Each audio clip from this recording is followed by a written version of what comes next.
What's up, everyone? Welcome to another edition of Album versus Album. This time, I decided to change things up a little bit. All the album versus albums I've done prior to this were all one album from one band versus another album from the same band. But that was getting a little bit boring to me. Maybe I'll get back to it at some point, but I thought I'd start changing things up a little bit. And so this time I decided to choose two albums that came out in the same year. Two of the biggest albums that are actually turning 30 years old this year, from the year 1991. You can see them right back here behind me. Obviously, if you read the fucking title of the video, I don't know why I do these big old intros like it's a secret. Anyway, so the reason I decided to do this, there's many reasons actually. The first one is because these two albums, Metallica's Black Album, Nirvana Nevermind, are both huge albums that are celebrating their 30th anniversary this year. But not only are they huge in the grand scheme of things, they are huge albums in my life. When these two albums came out, I was 13 years old, so I was that prime age, still in the middle of music discovery. So I was, I had been into music for several years, and I had pretty much determined the kind of things that I liked. But at this point, everything was still kind of fair game. So I was the perfect age for these albums to come out because I wasn't yet jaded and trying to be too cool for school yet.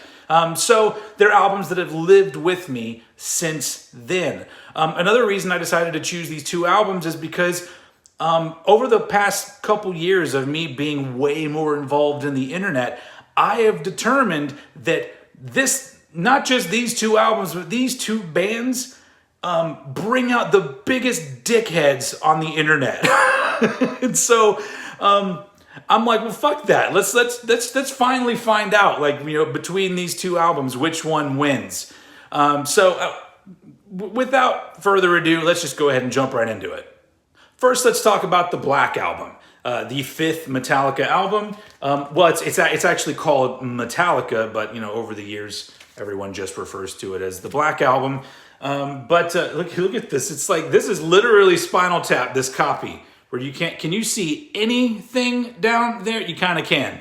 But yes, 1991 album, huge album for Metallica, produced by Bob Rock. And the second album with Jason Newsted on bass guitar. And it's an album that it's very divisive between, it's not just fans, just people in general. It almost appears like you have to be on one side or the other. Like you have to think this album is amazing, or you have to think it totally sucks and Metallica sold out. I think it's amazing, but I just like it. Obviously the big glaring things about the album is that Metallica stripped down their sound. The songs are simpler and they're slower, and there's a little bit more of a glossy production to the album. But to be fair, like certain albums from around the late 80s and early 90s, sonically, they sound so good that they still sound good today. Some albums sound dated. The two we're talking about, and right now talking about the Black Album, sonically does not sound dated at all to me. It has a timeless quality. And the songs, some of which, a lot, like a lot of you, I've heard them a lot because they got played a lot on the radio, on MTV, on now classic rock radio. So there's those kind of hits, but then there's other songs that are also really fucking good on this album that have kind of grown with me over the years. Some I used to like a lot and I like less, and some that I used to not like very much, I like more. This is an album that it just kind of, it stays alive with me for some reason. So not my favorite Metallica album, but a damn good one. So part of what we do in album versus album, in case you didn't know, is whenever I decide to pit one album against another album, is I will reach out on all of my social medias and ask all of you out there to vote on which one you choose. And not only that, I ask you to leave comments explaining your choice so I can use them on this video. If for some reason you weren't able to do it this time, you can go and follow me on Instagram at oldhead.tx. on Twitter at Old Head Podcast, on, what's the other one? Oh, my Facebook group, Old Head Bangers. Just look up Old Head Bangers, 3 words, and then join that group, and then I'll post it the next time one of these comes around. But anyway, jumping right into this, let's go ahead and read some of the comments that we received on the Metallica side of the vote. Before we do any comments, so I mentioned dickheads earlier, and they're everywhere. But apparently when it comes to rock and metal, they're also everywhere, and they don't know how to just scroll past things. And so my favorite comment, of course, there's a couple, but the one that I got that I just got to get out of the way right now comes from somebody called John Musacha, and I believe he was on the Old Head Bangers group. So hello, sir, if you're in the group. His comment is, Black is a boring album. Nirvana isn't even worth discussing. What's the fucking point of the comment then? I swear, these people, it's like there's something in them and I have to say something. I have to let everybody know I don't like what you're posting. It's so fucking stupid. But thank you, John Musacha, for the riveting comment. Anyway, let's move into the actual comments for the Black Album. Over on Facebook in the Old Head Bangers group, Gary Sanderson says, the Black Album paved the way for my path to metal.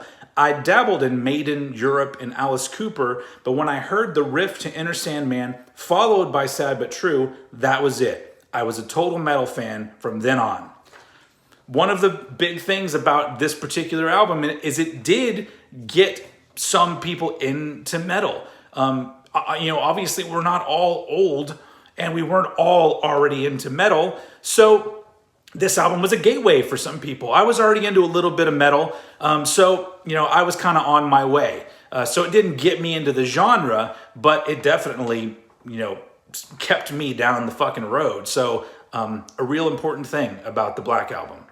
Next up, Michael Harrison says, I'm going with the Black Album. It's not my favorite, but it was my introduction to Metallica.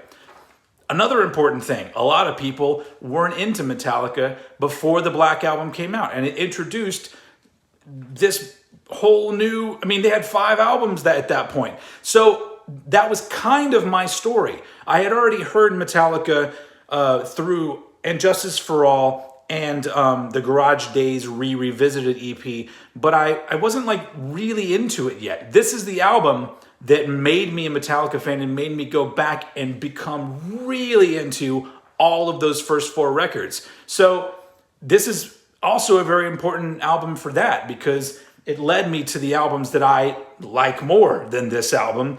And so it was, it reached that big old audience, and we all just went, what the fuck? Let's go back and listen to all their shit. And some of us, like myself, have remained lifelong fans. Oh, let's do another dickhead comment. I ask everyone to vote for Nirvana or Metallica. And George Etmer on the Old Head Bangers group says, how can you vote Nirvana most overrated band ever? Apparently he also thinks punctuation is overrated. Moving on to Twitter. I don't have a lot of followers on Twitter. I always say this. Go to follow me, Old Head Podcast. I don't post a lot, but that's because there's not many people there. But I did get a couple comments. Andrew Hall says, Metallica all the way. Gets better with age. Not the best album from them, so doesn't get a lot of plays, but always enjoy when it's on. That's absolutely true. It isn't my go-to Metallica album, but to me, like I said earlier, it has aged very well. Some of the songs we've heard a lot, but I don't know. For some reason, they still sound fucking cool to me. And now, right here on the YouTube, some more Metallica comments from Siddharth Deshmukh. I hope I'm pronouncing that right. I'm sorry if I'm not. The Black Album, for me, a great heavy metal album overall. As many say, it's a major shift from their standard thrash sound, but I believe they went back to their roots, giving a tribute to the influences, and to mention what Cliff Burton once said, they just do what they really like. Enter Sandman pretty much opened the gates of metal for me. Honestly, both the albums are important for the hard rock metal genre, and it was never the same after these 2 records. I agree with that. So if I'm interpreting what he's trying to say correctly, it's a good point, because if you think about it, when Metallica started off, some of their songs were a little more simple and to the point. They were just fast. These are, once again, simple, to the point. Some a little longer, some not so much, but they're slower. But also, it's a good point. Cliff Burton did always say in interviews that they just did whatever the fuck they wanted. And honestly, this is a theory that I think a lot of people don't really like.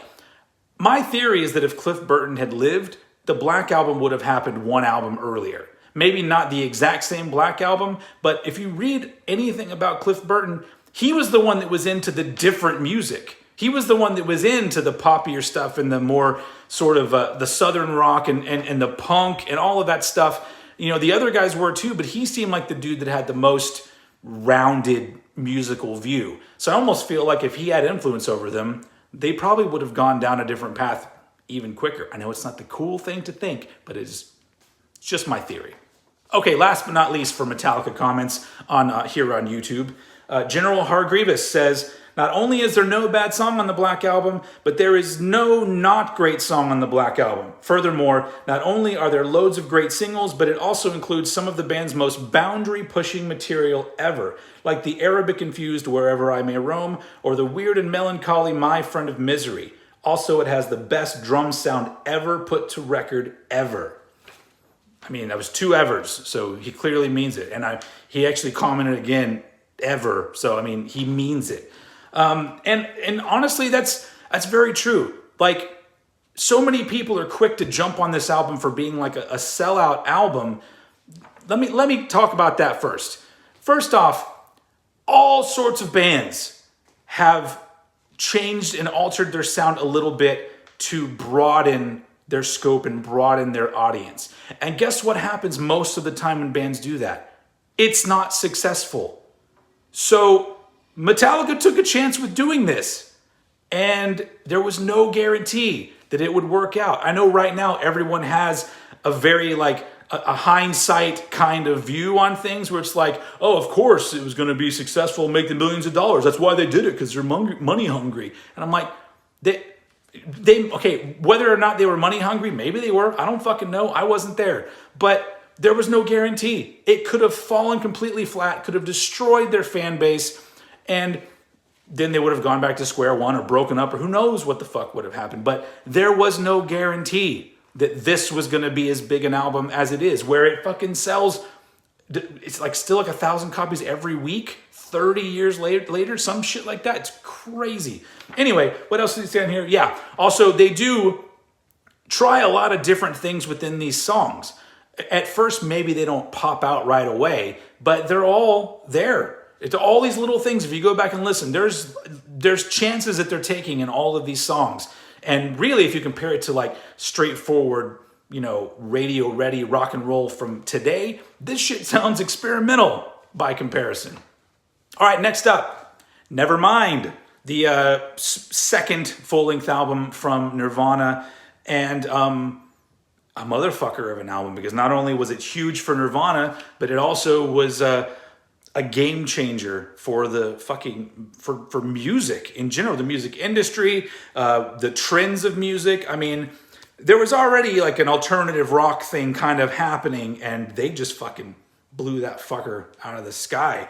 I mean, really, like, how many albums can you think of where just an album is a game changer? You could use that term towards an album. I mean, one of the few. And a fucking killer album, once again, that has a production quality that still sounds amazing today.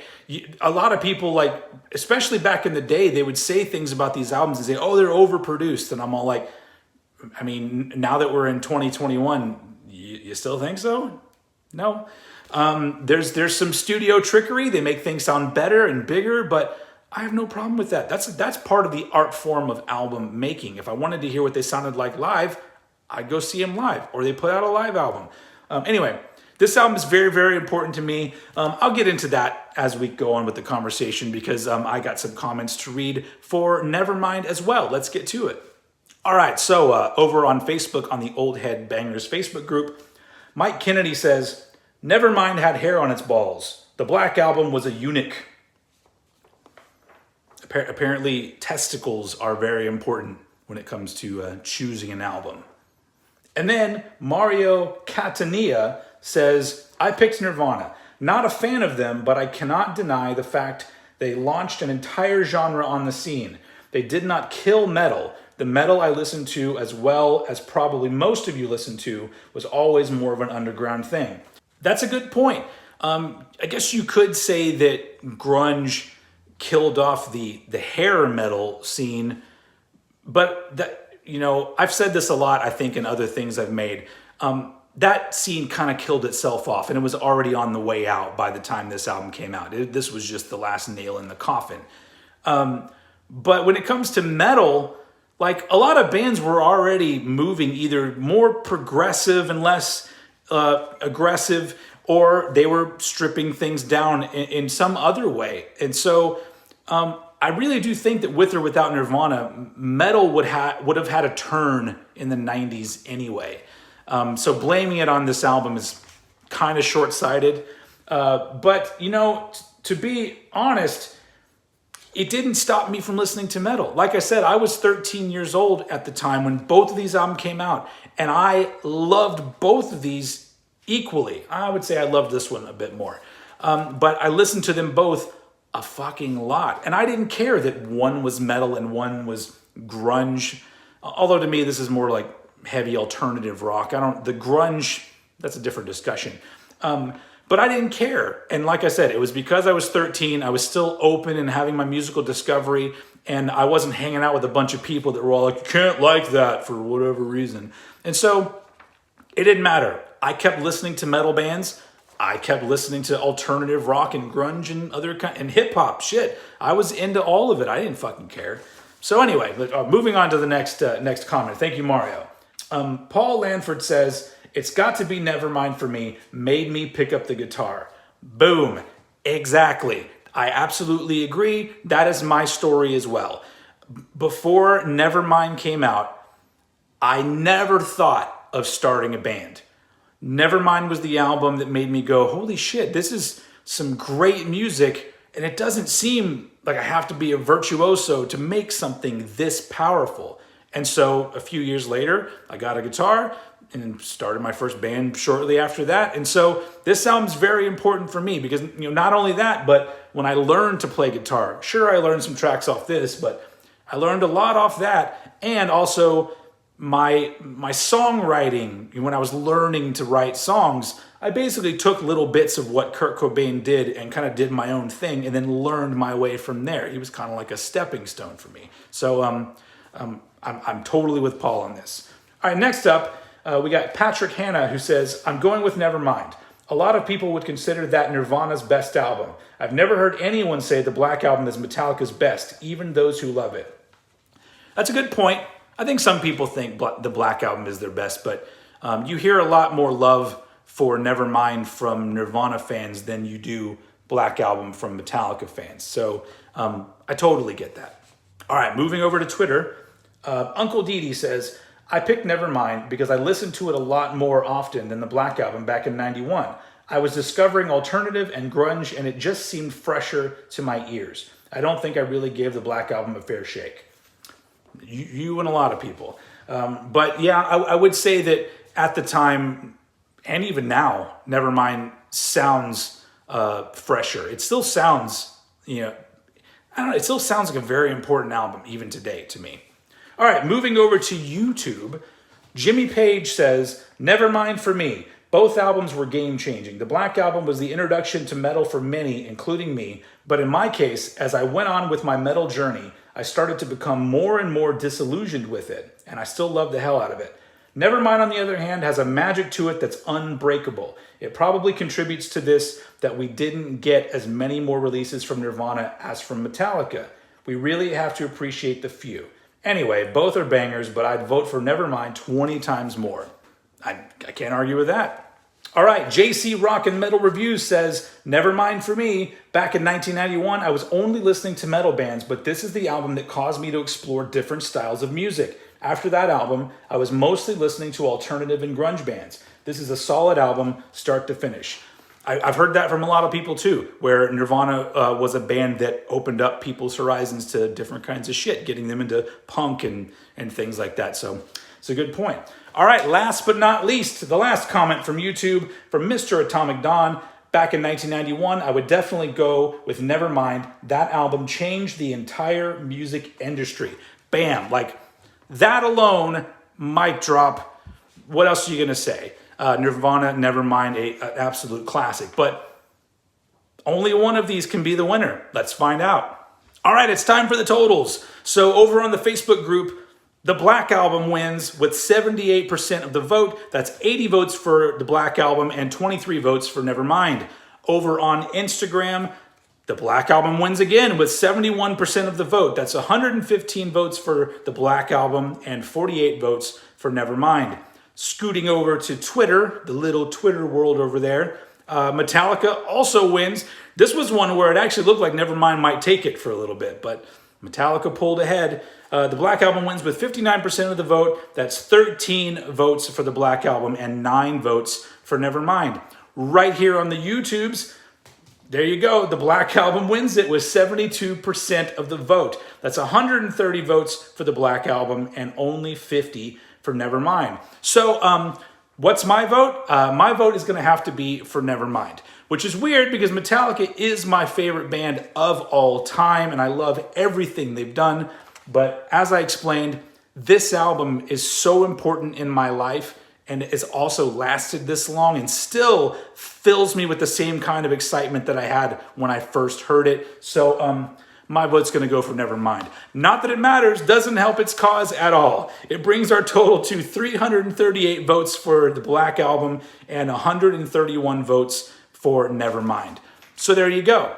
The winner of this edition of Album versus Album, the Black Album.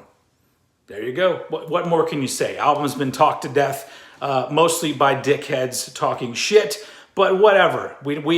I'm glad to put out a video filled with some positivity for these two classic albums. This one's getting more exposure. I got to put this one up here. There you go. The winner, eclipsing Nevermind. Anyway, all right. That's all I got. It's been fun. Thank you all for participating. Once again, go follow me on my social medias. In the video description, there's usually links to all of those. And so the next time I do one of these, you can be a part of it. All right. That's all we got for today. I'll see you guys again very soon.